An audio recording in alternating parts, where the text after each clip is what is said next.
The best of three worlds ni Boy First. Mundo ng mga hindi may paliwanag, mundo ng van life, at ng sarili kong mundo. It's all about measurements, baby. Sana hindi pumalpak. So our project for today is all about measurements. Itong floor na to ay lalagyan natin yan ng rubber matting. Tapos ba mayroon pa ako isang tanong? Bakit nakakita ako ng maliwanag na ilaw na gumaganon, naiiwan yung streaks? Para siya may buntot. Para may buntot, oh! Ano yun eh? Yung mga inkantado yun. Talaga? Marami kang makikita gano'n. Akala nyo natapos na yung mga kwentuhan natin about Alexa doon sa ferry na bantay ko na sumusunod sa akin kahit saan. Marami akong experience sa litap-tap na hindi ko kinikwento sa inyo.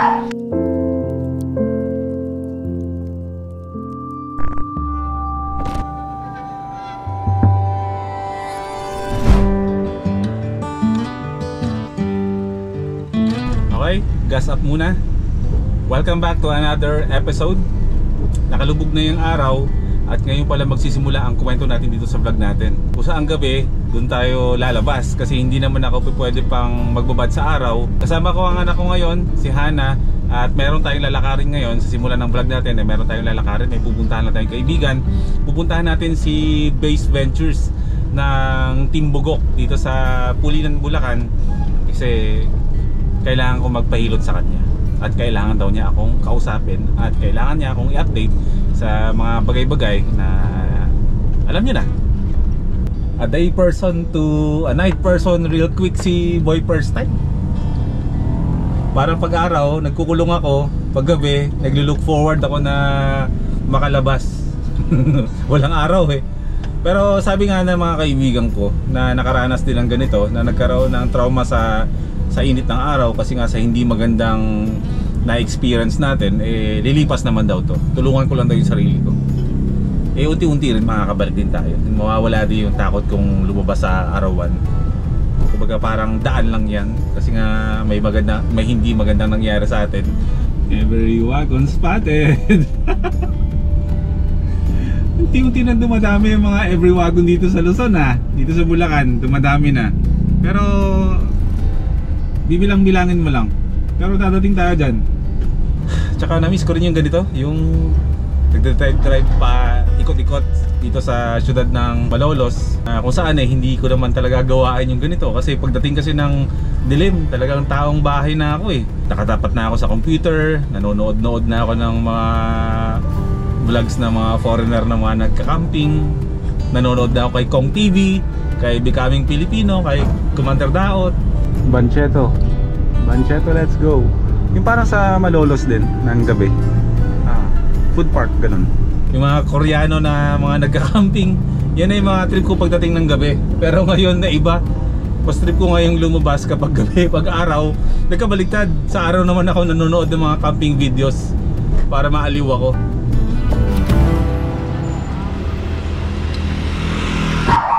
Okay, nandito tayo ngayon sa place ni Bro Base. Siya yung nakausap ko dati. Kasama ko si Sir Mel. Alam ko sa inyo, yung iba na wiwirduhan. Relax lang kayo Si Bro Base ay isang believer, di ba bro? Oo, yes. Yung iba kasi sa mga comment section is mabilis agad mag-judge. Relax lang kayo. Tumawag siya sa akin kanina at walang kabog-abog. Nagulat ako. Bro, meron akong sasabihin sa'yo. Kinabahan ako. Sabi niya, meron kang pilay sa likod. Wow. Sabi ko, pupunta ako. Parang message yun na bigla na lang dumarating. Pero ano iso bro? Bigla na lang nag-pop up sa isipan mo na ganun yun. May pilay. Kunyari, nung nakaraan, nagkaroon ka ng parang connection sa akin. Lahat ng taong magkaroon ng connection sa akin, pag may paparating na something na hindi maganda o merong silang message, umano sa akin. Kaya minsan, sinasabi ko, pag negative, nahihirapan din ako minsan, hindi ko sinasabi. Pero minsan, dapat sabihin. Kaya nagkakaroon sila ng warning. Lagi. Sabihan mo ako Oo, lagi. Tsaka mamaya may mga tanong pa ako kasi... Pwede. Oo nga pala, marami palang naghahanap sa kanya. Sa iyo bro, sa comment section. Paano ka ba nila hahanapin? So sa page ko lang na Bass Venture, yun, search na lang po yung page ko na Bass Venture. At makikita nyo na doon yung lahat ng pinagagawa natin. So nandun lang po. Pupunta ka rin ng Alitaptap Base Camp, di ba? Oo. Soon pupunta siya kapag parang housewarming. Tsaka yung isa pa bro, di mo naisip bakit Alitaptap? Hindi, nagkataon lang yun na dahil sa... Kasi yun ang ginagamit niya para magparamdam sa inyo nung una. Alitaptap. Seryoso ba yan? Oo. Nagsisimula na naman akong kilabutan dito. Oo. Totoo? Alam mo yung nag-iisang Alitaptap lagi na sumusunod sa inyo? Oo. Yun eh, siya yun. Seryoso? Siya yun. Kumbaga ano niya yun eh, parang guide niya din yun na ano sa inyo na gumabay. Nyari kung nasan man yun, pag nilapitan nyo, parang safe place doon. Kaya nga doon siya umiikot sa lugar na yun eh. Para mapag-isipan nyo na dito sa place ito, dito tayo magtatayo. So, mahiwaga talaga yun bro. Sobrang hiwaga nun. So in-expect ko na every time na kunwari pupunta ako sa ibang lugar at nakakita ko ng Alitaptap, given na yun na alam ko ng safe, nasa safe place. Warning niya sa'yo na, andito tayo, kasama kita. Pag uwi mo ng Bulacan, marahil siya rin ang may ano nun eh. Kasi pag uwi mo ng Bulacan, parang ang ano mo lang, mamahinga. Oo. Pero hindi ko rin alam na nandyan ka. Tapos yung pagtawag ko nga sa'yo kanina, nagagamot ako dun eh. Oo. Tapos kasabay nung panggagamot ko nga, maraming pumapasok. Isa ka dun sa pumasok na kailangan malaman niya to, kailangan sabihin ko to. Tapos ang umano pa sa akin is, aalis ka nga, kailangan handa yung ano mo, yung katawan mo bago ka umalis. Salamat bro. Mamaya may kikwento pa ako sa'yo pagkatapos natin. Sobrang amazing talaga.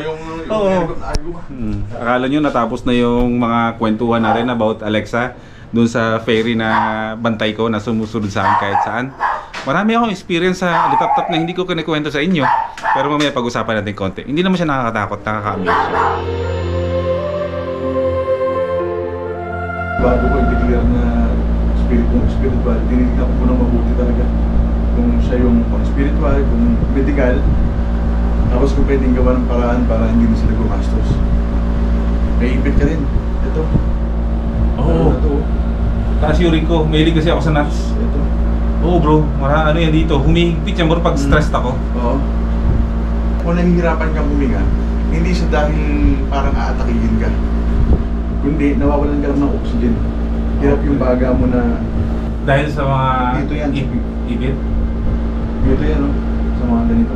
Oo. Diyan ka may pilay. Ito. Ayan. May pilay ba? Oo, meron. Dalawa eh. Oo. Grabe na.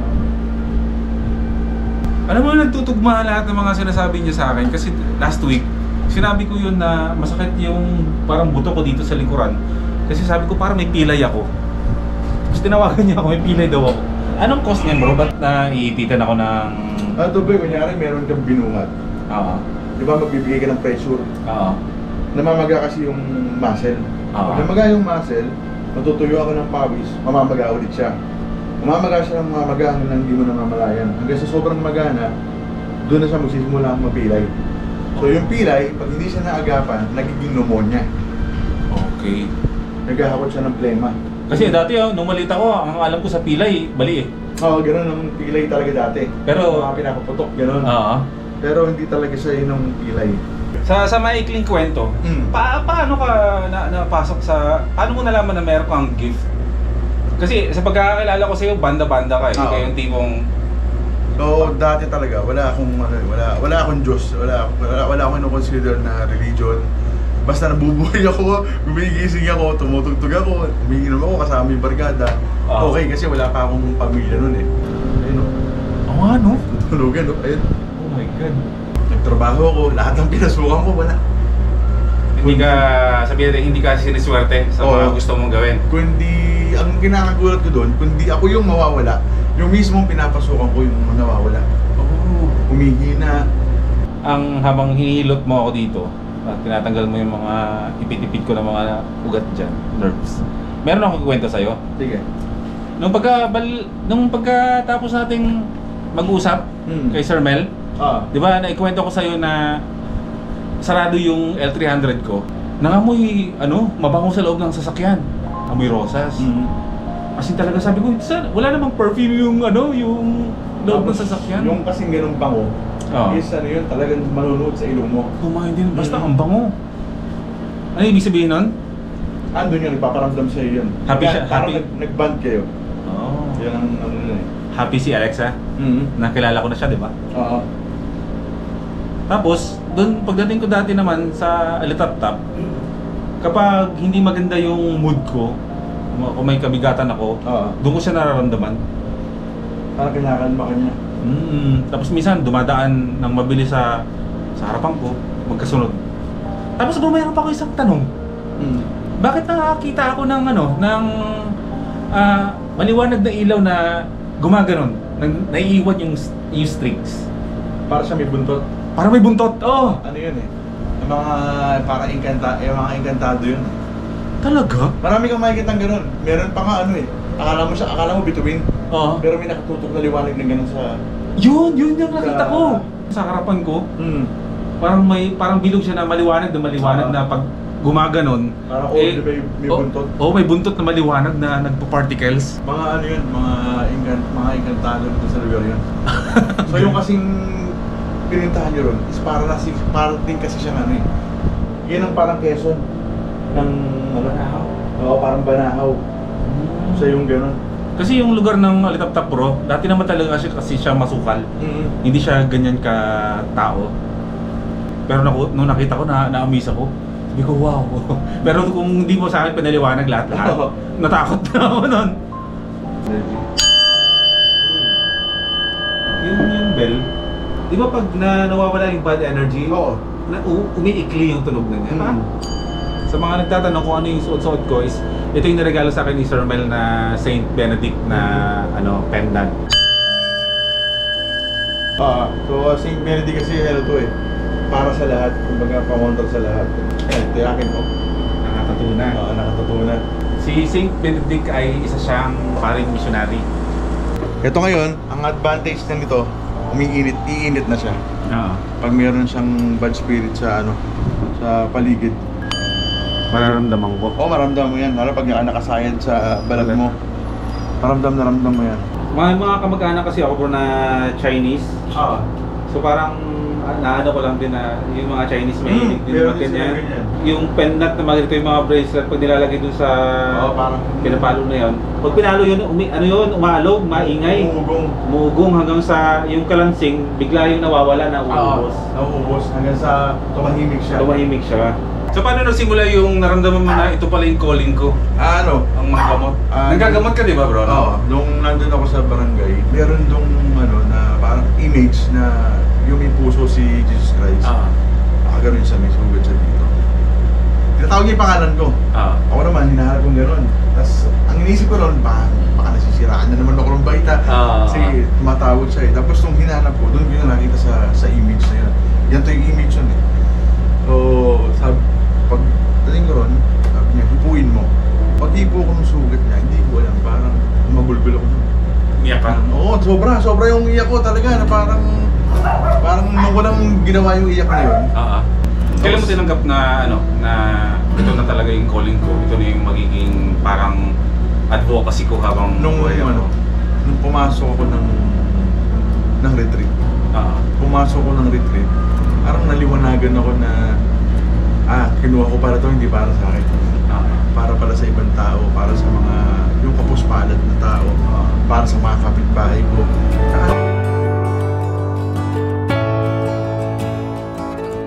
Hindi sa porket napapanood nyo to sa akin ay kinukumbinsi ko kayong maniwala o gawin din yung mga ginagawa kong ganito. Tulad nga ng sinasabi ko noon ay marunong ako rumespeto sa paniniwala ng iba. Hindi nakasara ang aking isipan pagdating sa ganyan. Pagdating sa paniniwala ay binibigay ko yung respeto na deserve nila. Kasi paniniwala ng iba yun eh. Hindi ako Katoliko, pero nirerespeto ko ang paniniwala ng Katoliko. Dati, nung maliit pa ako, do laking simbahan ako, isa akong born again Christian. Pero nung nag-aaral ako, simula ng elementary, sa mga Catholic school, pumapasok ako sa loob ng simbahan ng Katoliko. Nakapasok na rin ako sa simbahan ng INC. Nakapasok na rin ako sa simbahan ng Jehovah. At kung ano-ano pa. Kahit sa mga temple ng mga Chinese, pinasok ko na yan. Para saan? Para i-open ko yung sarili sa paniniwala nila. Sa kung anong merong kultura sila, kung anong merong paniniwala sila. Hindi ako pumasok doon para mag-judge kung ano meron sila. Kasi lahat-lahat naman tayo may kanya-kanya tayong mga paniniwala, 'di ba? At ayaw din naman natin na may hindi sumasang-ayon at may kumukontra sa paniniwala natin. Lahat ng tao, lahat ng paniniwala, kahit anong religion dito sa mundo ay deserve na respetuhin kung ano yung paniniwala nila. Kasi para sa akin, hindi ang relihiyon o paniniwala ang pwedeng magdala sa'yo sa langit in time. Ang pagiging mabuting tao, hindi batayan ng isang relihiyon para sabihin mo na ito yung tamang paniniwala, kami yung tamang paniniwala. Hindi yun. Ang basihan ng pagpunta in time sa langit ay kung paano ka naging mabuting tao dito sa mundo. Yun ang paniniwala ko. Naging pastor na naman ako dito. Okay, move on tayo. Kinabukasan, back to reality tayo. Pupunta lang ako ng bayan ng Malolos para maghanap ng rubber matting para dito sa ating camper van. Kung kamustahin nyo yung pakiramdam ko, all goods na ako.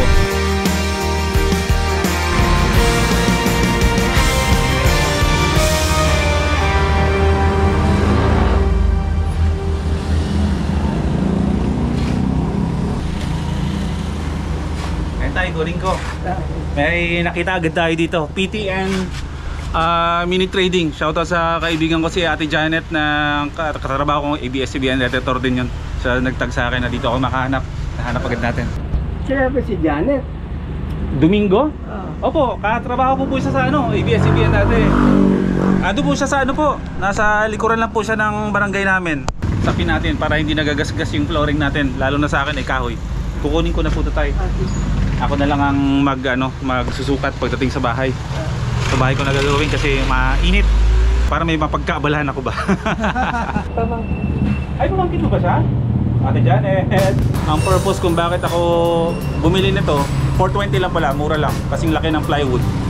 Magagamit ko pa to sa iba. Kasi bumili ako nito kasi since yung sahig ng ating camper van ni kahoy, kapag naglalagay ako ng mga gamit ba, nagagasgas yung kahoy. Actually marami ng gasgas pero not too late para agapan. Lalagyan ko nito, tsaka para hindi rin masakit sa likuran matulog sa loob. Malambot po siya. Unan kumot na lang ang iintindihin ko. Salamat po tayo. Maraming salamat po ha. Salamat. Sige po, bye po. Talaga naman kapag sumasang-ayon talaga sa'yo ang lahat, smooth. Beach yan, beach namin yan dito sa Malolos. Binimessage ko yung mga kaibigan ko, mga motovloggers dito sa Malolos, dito sa Bulacan, lahat wala, may mga ride. Init-init ang panahon. Mga solar motovloggers, mga kaibigan ko, hardcore. Hindi yung iniinda yung init, paano yung nagagawa yan? Pero yung kaibigan ko motovlogger ng Mindanao na si Commander Daot nasa Baler na pala. Bukas pupunta na siya ng Nueva Vizcaya, kaya tayo ay babalik na rin ng Nueva Vizcaya habang nag-aantay tayo ng date natin ng pag-alis papuntang Bulacan. Papuntang Bulacan, papuntang Mindanao. The best of three worlds ni Boy First Time. Mundo ng mga hindi may paliwanag, mundo ng van life, at ng sarili kong mundo. First time gagawin. It's all about measurements, baby. Sana hindi pumalpak. So our project for today is all about measurements.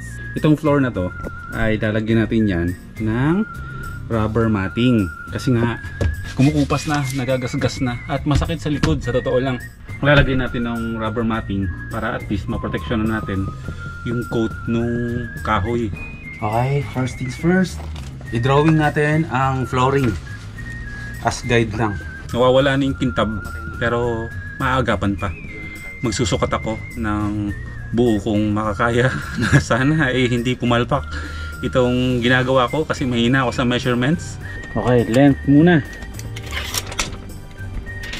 At kasi kapag pumalpak to ay siguradong sayang ang ating binili at kailangan nating bumili ulit ng panibago. Dapat to walang labis, walang kulang. So letter L lang pala. Yan, parang alitap-tap base camp. 61 inches. 30 inches. 38 inches. 16 is 22.5 inches. 48 inches. 4 feet. Ini kayo, Brad. Para may guide, kailangan ko munang putulan sa mismong linya. Sundan ko yung linya.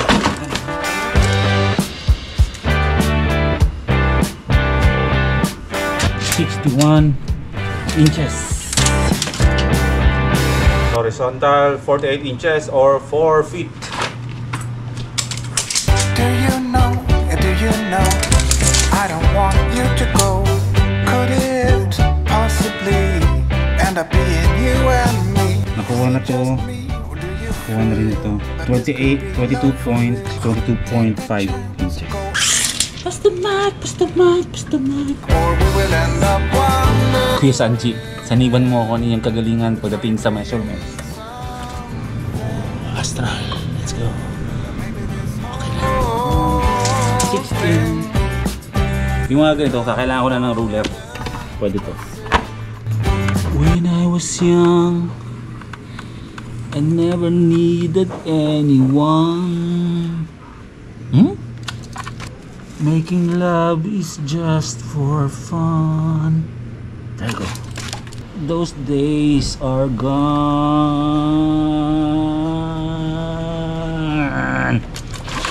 All by my 30.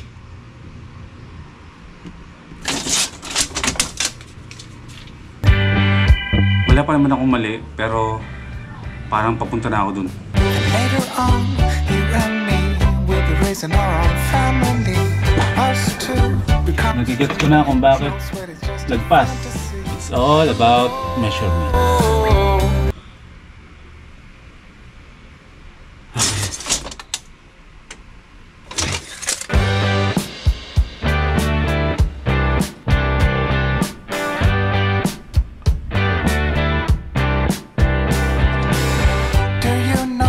Do you know, I don't want you to go. Could it possibly end up being you and me?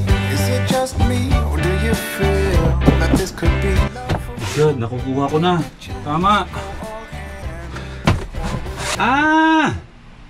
Alam ko na kung bakit.